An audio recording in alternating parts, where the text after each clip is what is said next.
Hello everyone, I'm Extra Cheesy 87 and this is Let's Play Persona 4 Arena Part 24. In the previous video we finished Akihiko's storyline. We finished Mitsuru a while back.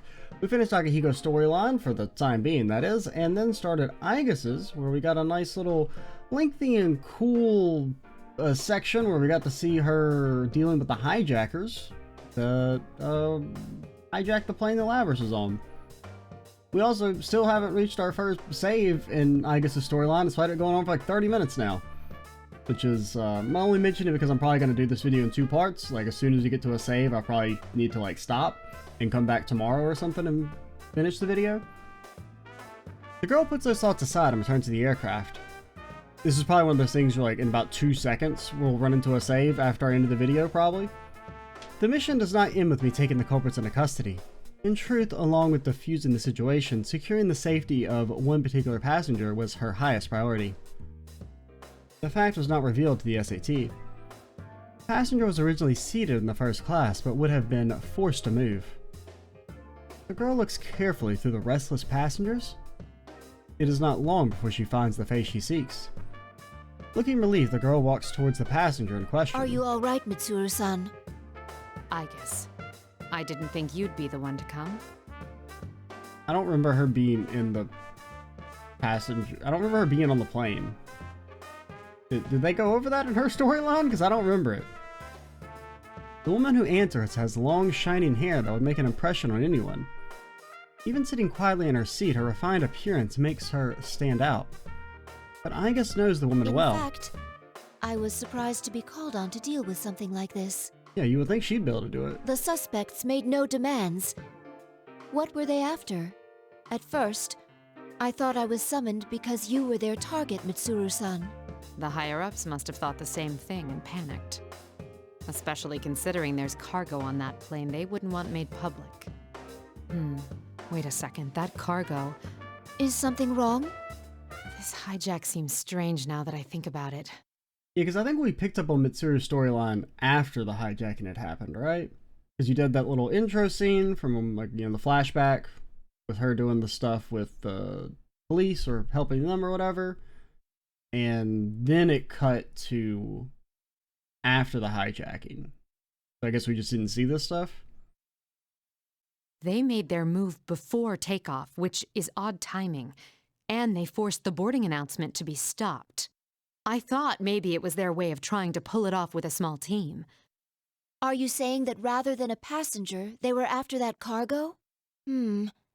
It's true that no one would consider the unloaded luggage during a hijacking. Aigis, I need you to check on my things. Though if I'm right, it's already too late. In response, Aigis instructs her team via radio to secure all luggage transport routes. Moreover, she requests a search to ensure that no cargo has been taken. Even if you're right, why would they be interested in your belongings?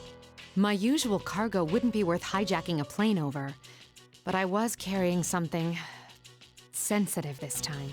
Normally, if they wanted it, they'd have to bypass a Kirijo facility's security or attack the vehicle transporting it. But by doing it this way, they can divert the entire country's attention with a few model guns. Mitsuru smiles. Aigis can tell that she is impressed with their audacity despite herself. Mitsuru-san's cargo. Sensitive belongings for a vacation.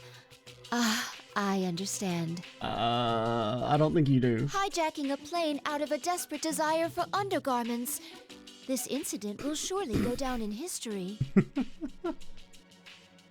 Mitsuru's eyes bulge at the unexpected comment. What? You're jumping to conclusions. It's not sensitive in that way. Besides, my underwear is in this bag and... There's people around. That's it. Enough about underwear. She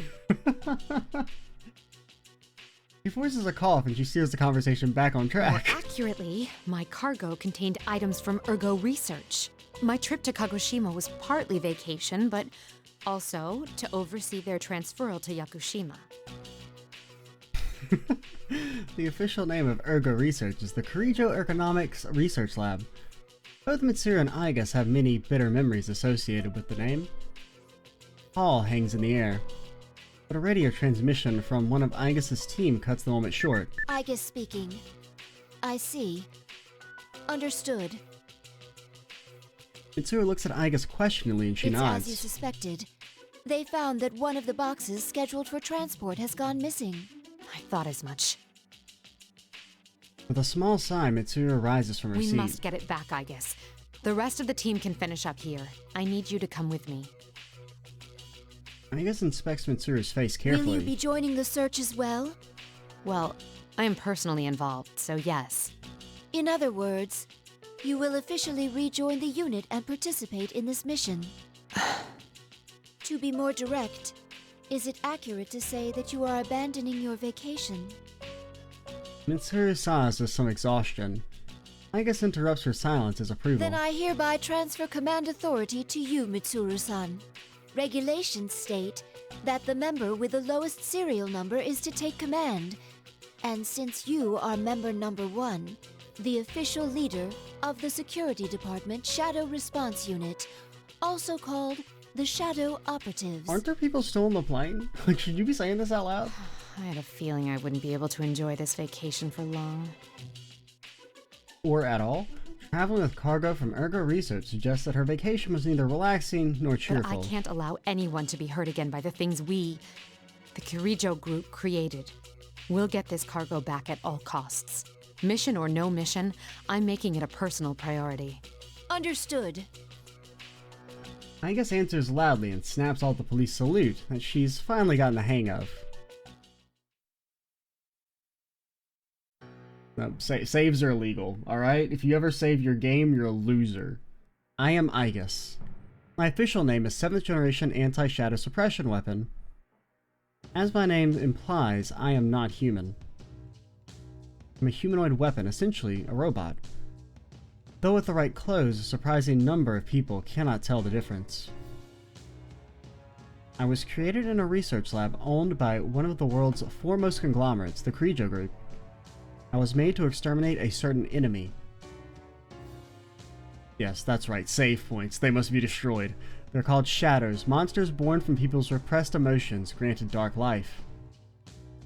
Shadows can only be defeated by those with the special power of personas. One's persona is said to be the power to wield the shadow within. They are two sides of the same coin. Though one cannot have a persona if they do not also have a heart. I was given a mind to artificially develop a persona and a body close to that of human, so my mind could maintain a personality. A heart designed for battle. Body designed for battle. I did endure some suffering because of my original purpose, but I now have a place where I belong. Somewhere I can make full beneficial use of my powers. Yeah, the machine guns, our hands turn to machine guns. That is the Security Department Shadow Response Unit. Our nickname is the Shadow Operatives. And they put like a lot of respect in this picture. They use it a lot. The Shadow Operatives were formed at Mitsuru Kirijo's directive. She is the scion of my creators, the Kirijo Group, and as well as one who has given full responsibility for handling the shadows. Our objective is to identify and resolve incidents involving shadows. We do this by eliminating them. All of our members are persona users or have similar qualifications.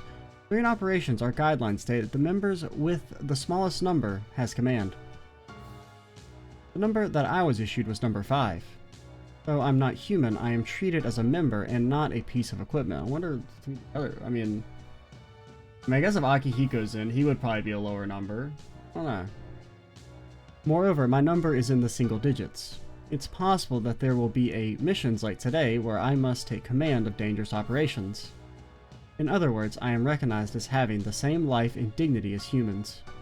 Because Mitsuru-san and the others have such trust in me, I want to repay that trust with results. There is another reason I am working my hardest on this case. Soon after the hijacking was resolved, the stolen cargo was identified. Its content surprised me.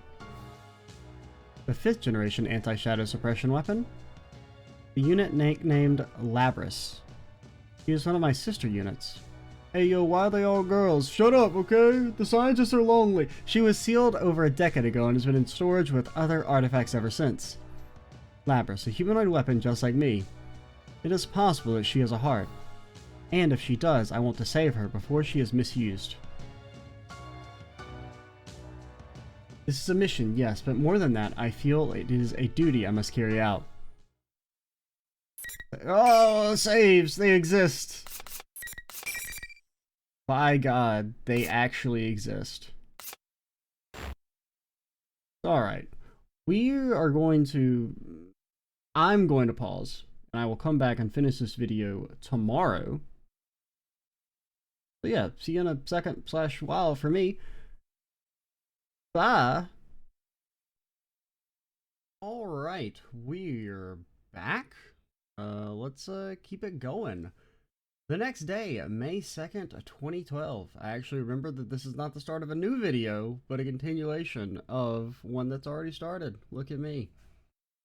Also, this video might still be a little bit shorter because I only have like 30 minutes to record, but I do want to go ahead and get this video finished so that it can go up in a couple days. We wanted to pursue the vehicle carrying Labris as soon as the hijacking was over, but its complicated route made it hard to track. Due to the sensitive nature of the cargo, it's difficult to set up large-scale traffic checkpoints. Fortunately, the license plate number was determined quickly, and we got a rough estimate of its destination. Our headquarters were moved to a police facility. Mitsuru-san and our team are sorting out the situation to plan for an operation. And the interrogation of the suspects? Oh god, that's loud. It's begun, but all of them are claiming that their memories at the time are It's very such a foggy, weird phrase to so say. they've been sent in for evaluation. I've gotten so used to the audio being unbelievably quiet. The fact that it's now loud outside of cutscenes is crazy. Also, I think they added like a cutscene volume slider that I don't think that was there when the port originally came out, so that's nice at least. So that it's not unbelievably loud. The psychologists who interviewed them think it's possible they're not lying.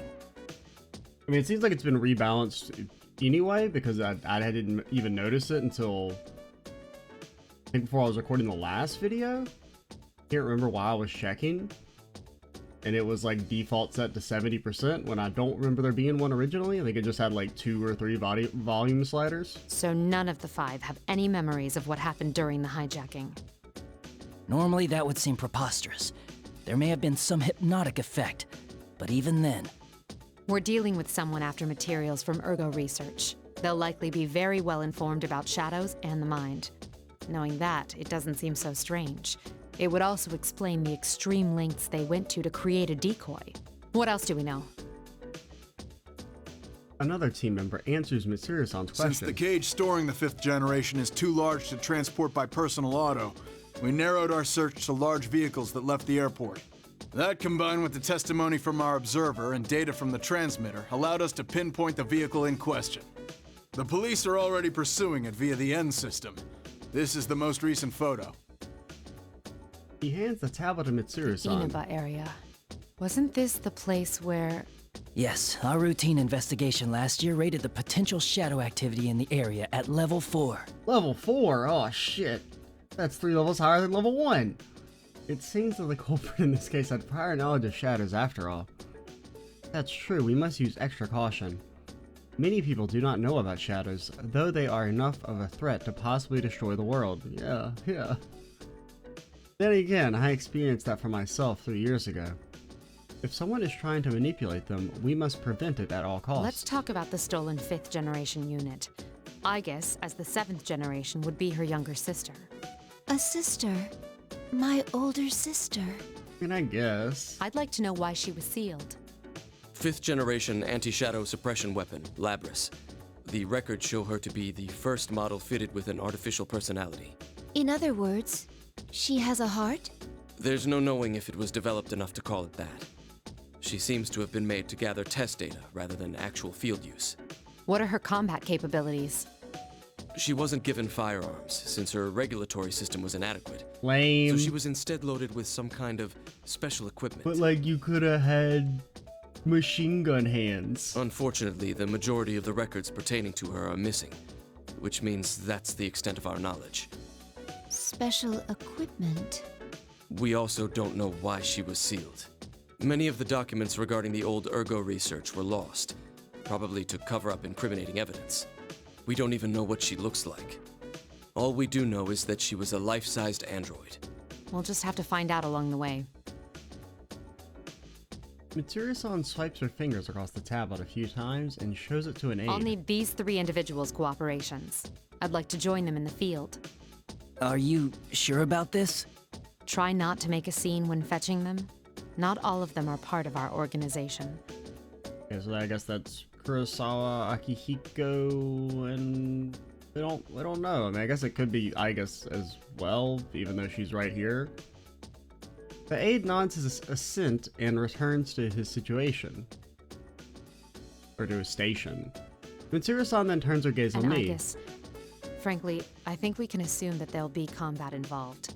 Will you be alright with that? She's got machine gun hands. Of course she's alright with it. Though Mitsuru-san doesn't say it out loud, I understand what she means.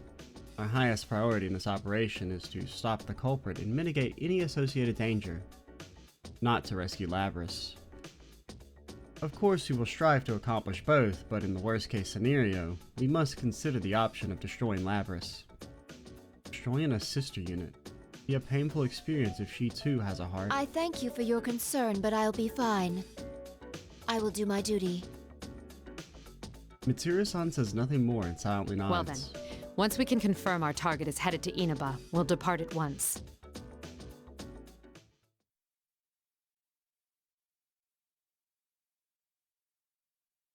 May 3rd, 2012. As we get ready to depart for Inaba, Mitsuru-san and I go over last-minute details inside the police station. Just want the limo scene again, man.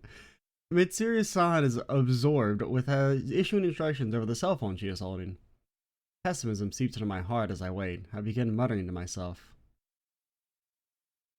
Will we be able to find Labris? My sister?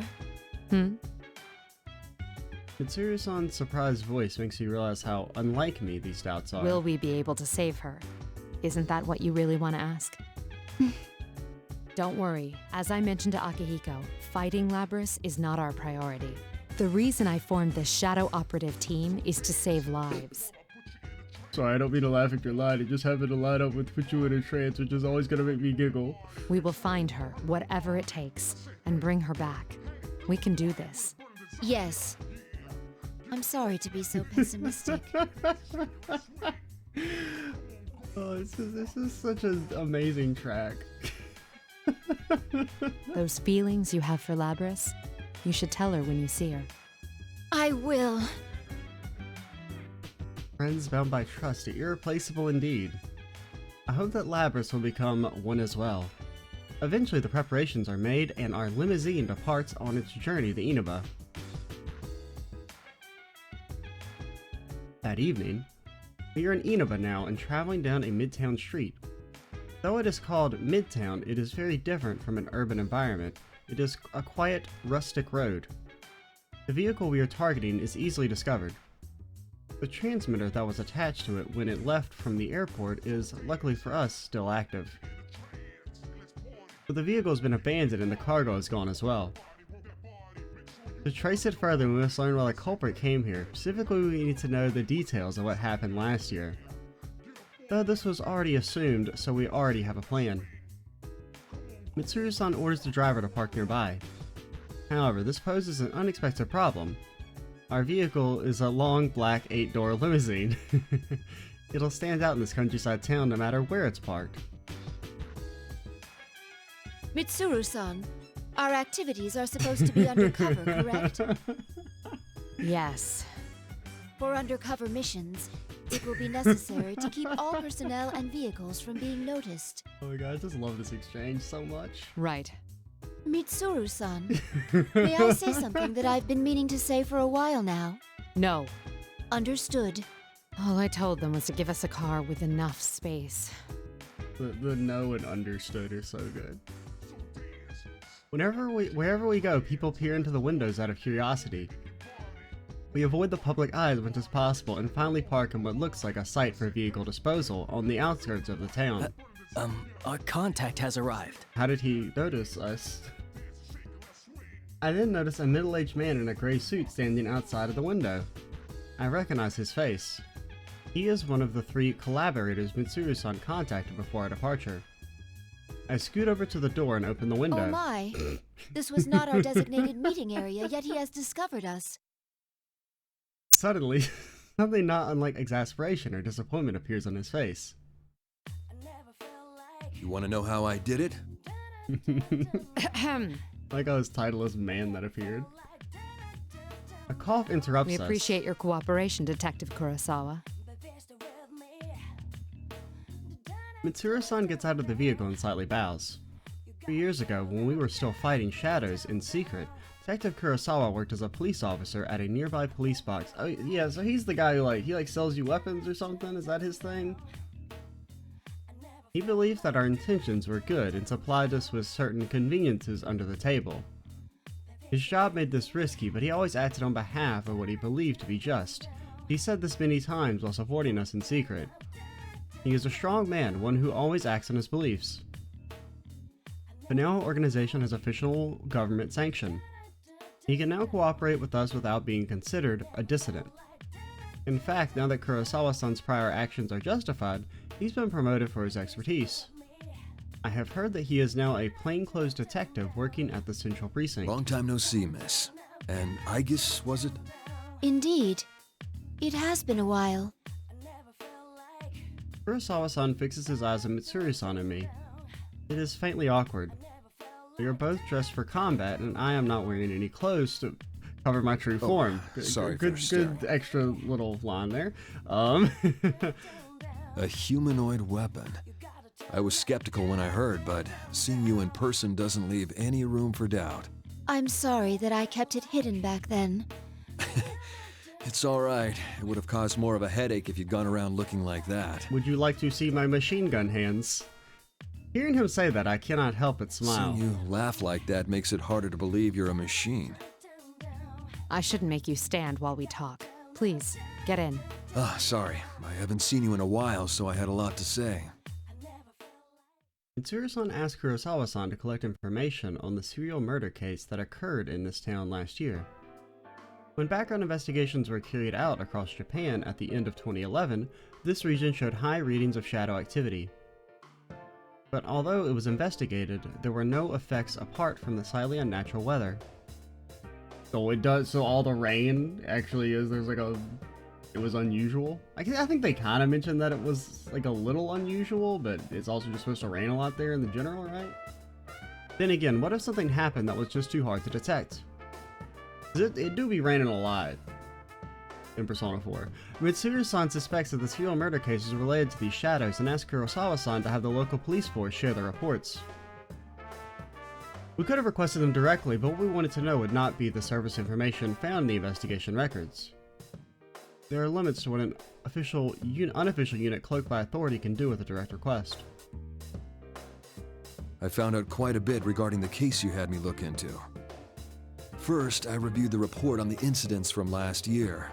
One of the suspects mentioned the word persona. I like gazes with Mitsuru-san. So what went on here last year? It's probably related, but I wasn't done there. Parts of this guy's testimony were even more outlandish. If you can take what's in the record at face value, it seems persona users can enter TVs within the Inaba region. Enter TVs? What does that mean? Well, it means you enter the TV. Just what it sounds like. You physically stick your body into the screen and go inside. He claimed there was another world in the TV, and dropping people inside it was the method behind last year's murders. This all sounds rather absurd. I'm surprised it was included in the police report. I got in touch with the detective in charge at the time and said the same thing. Apparently, the report was filed by a young partner of his at the time. He'd entertained the wildest testimonies like this one.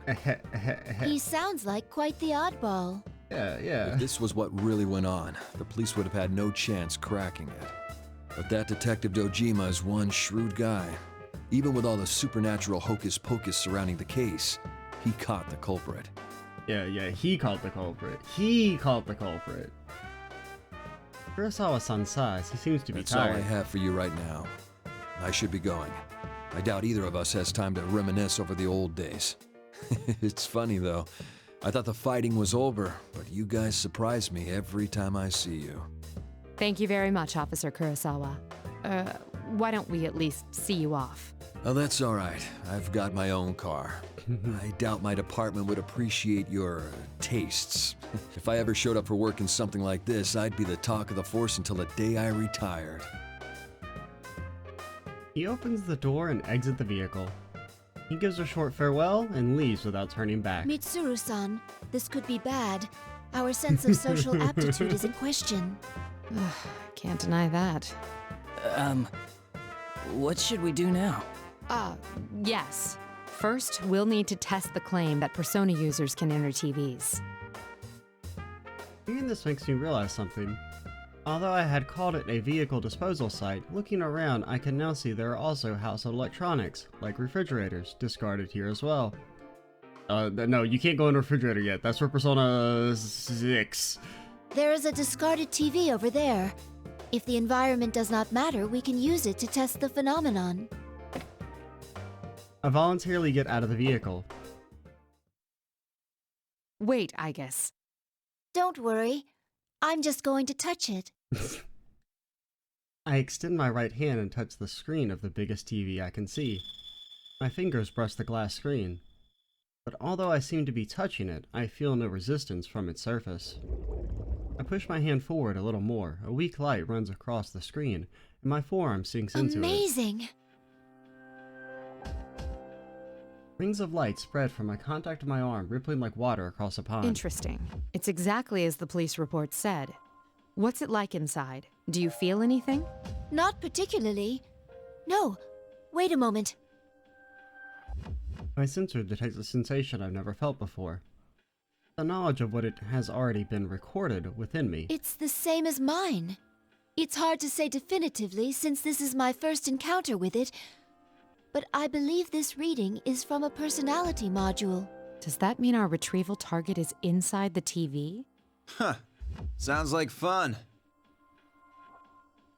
I hear a voice come from a half-naked cape man. Mitsuru and I look towards it. What we see is a silhouette, wearing a low hood that covers his eyes and a tattered cape. It billows in the wind, looking just like a character in a Western movie. He is standing atop a mountain of trash, his arms crossed. Is that I'm Akihiko? king of the dumpster! He jumps down nimbly and walks towards us. You didn't show up at the rendezvous point, so I went looking and found you here. This whole TV thing is pretty interesting.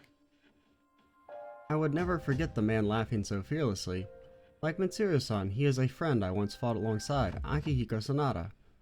He was a student boxing champion in his school days and a staunch ally, powerful even without his persona. He is also our second collaborator on this case. It's been a while, Akihiko-san. Yeah, good seeing you. Akihiko, what on earth are you wearing? Just what were you doing overseas? Huh? Well, didn't I tell you that I was on a training expedition? Don't tell me you came here from the airport like that. Does the concept of keeping a low profile mean nothing to you? Mitsuru-san, I believe we have lost the right to complain about that. Mitsuru-san sighs in annoyance. Oh yes, Akihiko-san was on a training expedition overseas until this morning. As a result, his appearance is slightly, no, very different from last time I saw him. But his aggressive personality and love for a challenge seem to be the same as always. He gives a cocky smile and smacks his palm with his fist. Anyway, we can get inside from that TV, right? And what are we waiting for? Still the same Akihiko. We don't know the situation inside yet, and we'll need a secure means of getting out. So what? If we want to get this Labrys back, someone has to go inside, right? Well, that's... Our target hijacked a plane to throw her into a TV in this town. If we sit on our hands, it's possible we'll be put in serious danger. Akihiko-san steps towards Mitsuru-san as a We're pressing different from how we used to be. We made the choice to fight shadows as professionals. That's why I traveled around the world and trained harder than ever. And now that something's actually come up, you're hesitating? We agreed to do this. I'm ready to stake my life on the mission. Akihiko-san's opinion is a bit strong, but he is not incorrect. It could be Akihiko-san understands that being slightly forceful is his role. Because Mitsuru-san takes caution seriously, as the ultimate authority in this case, she frequently second-guesses herself. But I have seen Akihiko-san's words cut through her hesitation in the past. It shows his trust in Mitsuru-san not to make decisions in error. All right. Wait right here. I need to go make a phone call first. Okay, but make it quick. Yeah, we still don't know who she's calling. Then when there's the implication that I guess the third collaborator is not Aigis, so we don't know who that is yet. I know we've seen this a few different times now.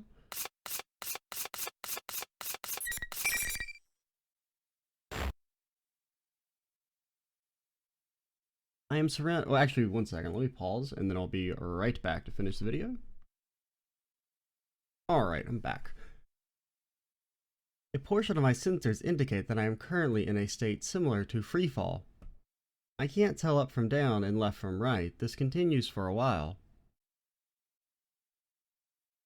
But at least you don't, like, land, you know, and, like, hurt yourself. Eventually my functions slowly recover. I find myself inside an unknown room, sitting on the ground. I quickly stand and check my surroundings. Is this the music room of a school? I can see a music stand, a grand piano, a blackboard, and portraits. There is an air of over-exaggerated theatrics to it, but I may not be far from the truth. Is this world inside the TV? After the surreality of entering a TV screen, this comes as quite a surprise. No sign of Mitsuru-san or Akihiko-san. Did they land elsewhere? So much noise. I can't contact anyone like this. I attempt to use my communicator, but there is no response. How about you use your machine gun hands instead? I don't know, start shooting through the dang wall. Blow a hole through it. It's just like an ordinary classroom, but it has an alarming amount of radio interference. When I concentrate my senses again, I detect a bizarre disturbance from the entire area that is unlike normal buildings. This may be another world after all.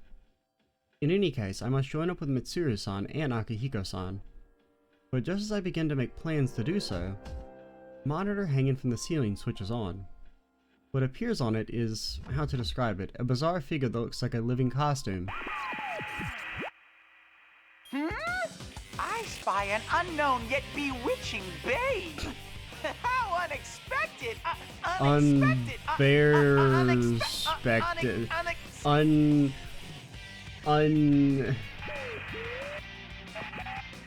Its comical tone does not last long before the voice becomes distorted and the image disappears. It reminded me of a malfunctioning machine. I stare at the monitor. I have a hunch that it will return soon. Just as I thought, the costume reappears, but its behavior is very different now. Case 04, unintended intruder. Entering elimination process. Its mechanical sounding voice is completely different from the joking tone it had before. In that phrase, elimination process, it seems that a battle will be starting. I release the safeties from the weapons built into my body. Yes, machine gun hands. That's when a large noise comes from behind me. It's the Conster. A young man in a school uniform comes rolling in with a yell. Human? Ow! Jeez, they decided to open right then. This makes no damn sense. Well, it is just a dream, you know? I thought I was ready for any eventuality, but I had not expected to suddenly encounter a human. Are you alright? You seem to be unharmed. The young man looks back at me with a steely gaze while fixing his bleached hair with his fingers. His behavior does not seem to be that of one who came in pursuit of me. Never seen you before. I'm sorry, I haven't introduced myself.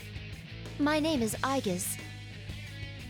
Only then do I remember that my appearance would seem very peculiar to a casual observer. I'm a transfer student. I have blue eyes, blonde hair. Yeah, that's the weird part. Gatling cannon. Huh?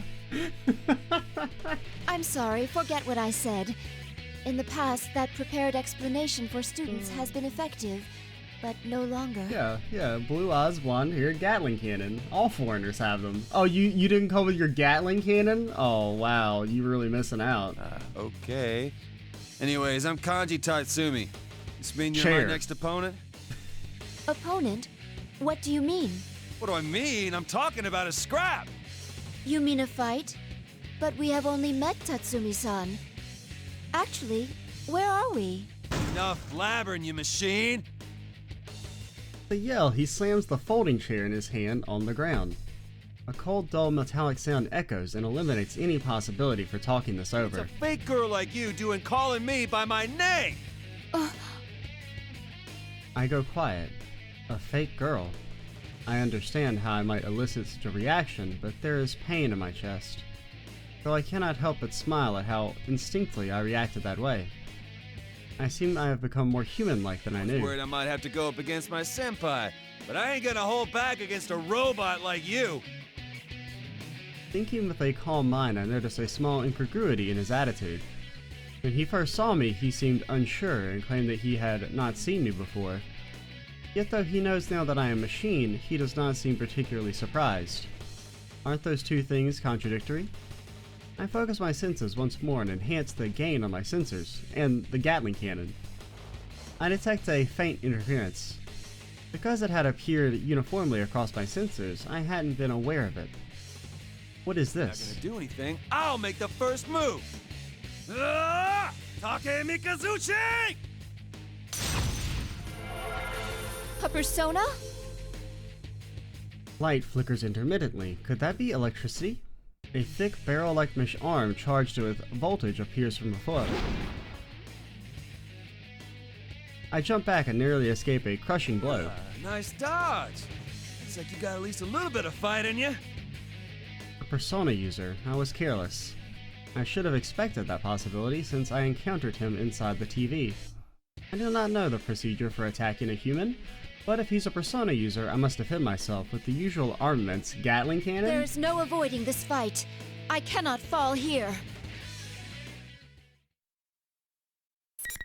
Alright, so we'll go ahead and do the fight, and then we'll probably go ahead and call it a little early, just because limited time.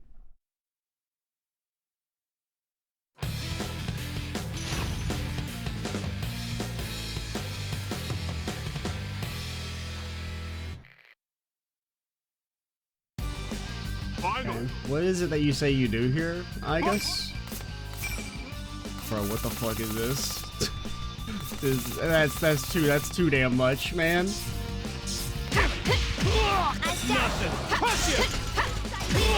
Oh god.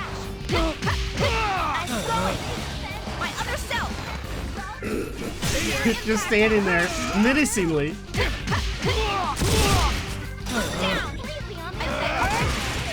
Oh god, I've been grabbed. Some damage sustained.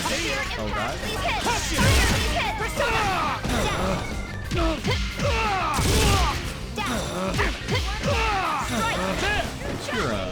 It's like a little backdash. Maximum speed. Persona. Severe impact. Will this turn the table? Oh my god, you got no range, girly. Not electricity. Persona! Dash.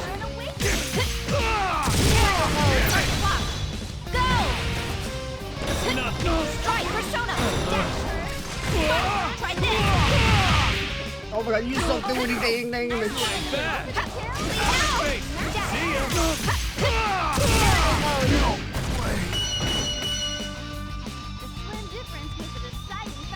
Yeah, the slim difference is the deciding factor of all that, yeah.